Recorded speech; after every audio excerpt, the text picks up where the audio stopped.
He rescatado 3 puntos de este evangelio que acabamos de escuchar, no sin antes decir que Jesús nos reitera la libertad que Dios nos ha dotado a cada uno de nosotros. No nos obliga, no impone. Reafirma el don inestimable de la libertad para sus hijos, cuando nos dice: el que acepta y cumple, el que me ama, si tú quieres, si tú tomas una decisión de abrirle tu corazón a Dios, un Dios que respeta nuestra decisión, no entra a nosotros si nosotros no le permitimos la entrada. Somos nosotros quien tomamos la última decisión, dejarlo entrar o no dejarlo entrar. Ese es el gran don inestimable de la libertad de la que Dios nos ha dotado. 3 elementos que yo rescato de este evangelio. Primero, Jesús nos hace una nueva promesa, una promesa muy hermosa. Aquellos que han de observar los mandamientos de Jesús, los mandamientos de Jesús. Seguimos nosotros cumpliendo el decálogo de la ley de Moisés. Seguimos cumpliendo todo lo que Dios nos pide que cumplamos en el Antiguo Testamento. Pero Jesús nos viene a ofrecer nuevos mandamientos. El día de ayer, domingo, ¿verdad que nos decía la palabra de Dios? Les doy un mandamiento nuevo: que se amen los unos a los otros como yo los he amado. Y Jesús nos dice el día de hoy: aquellos que observen los mandamientos de Jesús, van a ser amados por Dios, pero una realidad de Dios que se abre en la persona del Padre y en la persona del Hijo. Aquellos que observen los mandamientos de Jesús van a ser amados por el Padre y van a ser amados por Jesús. Ya lo decía el Antiguo Testamento en el libro del Deuteronomio, capítulo 7. Guarda los mandamientos y decretos que yo te mando. Y si tú haces eso, el Señor Dios guiará su pacto contigo y te dará su misericordia que juró a tus padres. Te amará, te bendecirá y te multiplicará. Es decir, ya en el Antiguo Testamento estaba la promesa de Dios, que si tú guardabas sus mandamientos, el Señor guardaría su pacto contigo, te amaría, te bendeciría y te multiplicaría. ¿Cuál es la novedad entonces? ¿Qué cambia ahora con Jesús en el Nuevo Testamento? Pues la novedad es que ahora hay una relación recíproca. Me ama quien cumple mis mandamientos, mi Padre lo amará y yo también lo amaré. ¿Se dan cuenta lo que cambia? Ahora hay una relación recíproca entre el Padre y el Hijo, que me aman a mí y que yo los amo a ellos. Una relación recíproca de amor, amor con el Padre y amor con el Hijo. Y algo más hermoso todavía, la promesa de Jesús de que se manifestará en aquellos que le amen. Dice: yo también lo amaré y me manifestaré en él.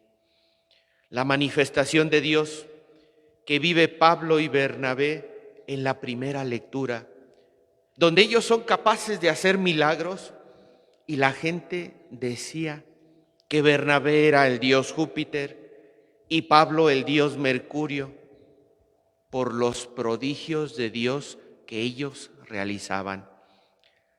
Es verdad, hermanos, hermanas, la promesa de Dios se cumple en sus discípulos, en aquellos que le aman.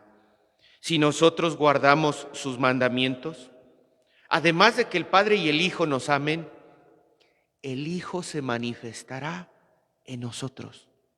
¿Crees tú eso? ¿Crees que Jesús tiene el poder para manifestarse en tu vida? No dejes de amarlo, no dejes de observar sus mandamientos.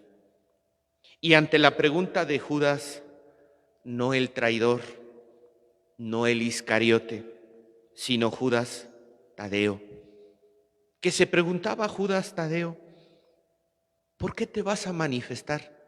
En nosotros sí y en todo el mundo no. ¿Se dan cuenta la exclusividad de Jesús?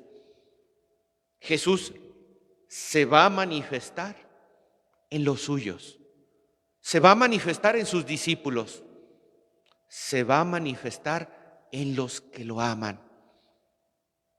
Y ante esta pregunta de Judas, Jesús responde, no solo me voy a manifestar, además, haremos nuestra morada en él.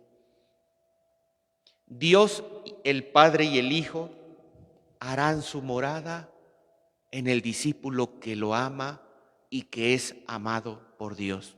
Hermoso, tan hermoso que uno diría, Señor, permíteme que yo te ame, que yo esté unido a ti, que yo pueda seguir tus enseñanzas, que yo no deje de esforzarme por cumplir tus mandamientos y amarte y amar a mis hermanos como tú me amas a mí. Segundo, Jesús anuncia una nueva venida. Cuando dice, vendremos a Él, está hablando de los suyos, de sus discípulos. Pero nos dice, vendremos si se sujeta a mi palabra y equipara, es decir, como si fueran la misma realidad. La palabra de Dios, sus mandamientos y su persona. Quien guarda mi palabra, pues es porque la ama. Quien guarda mi palabra, guarda mis mandamientos, porque ama mis mandamientos. Quien guarda mi palabra y guarda mis mandamientos, me ama a mí, porque yo soy la palabra encarnada. ¿Se dan cuenta? Ya nos lo dice Juan 1:14. Y el Verbo se hizo carne y habitó entre nosotros, y vimos su gloria, gloria como del unigénito del Padre, lleno de gracia y de verdad.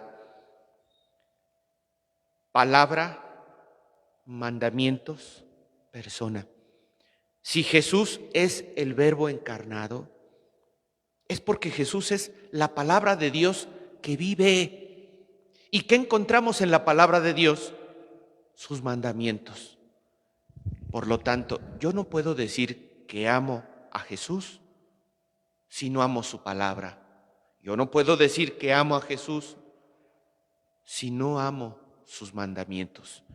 Y aquel que ama su palabra, que ama sus mandamientos, es porque está amando la persona de Jesús y entonces anuncia su nueva venida. Vendremos a Él y haremos en Él una morada. El Levítico, libro del Levítico, ya lo decía, la promesa del Antiguo Testamento. Haré mi morada en medio de ustedes y mi alma no los aborrecerá, porque yo seré su Dios y ustedes serán mi pueblo. El Antiguo Testamento hablaba de la tienda en la que residiría la presencia de Dios. Luego también en Ezequiel, cuando hablaba de los huesos secos, cuando hablaba de renovar al hombre, nos dice Ezequiel 37:27, mi morada estará también junto a ellos, y yo seré su Dios, y ellos serán mi pueblo. Y las naciones sabrán que yo, el Señor, santifico a Israel, cuando mi santuario esté en medio de ellos para siempre. Esa promesa de que Dios pondría su tienda en medio de su pueblo se hace realidad en Jesús, que le promete a los suyos que vendrá a poner su morada en ellos.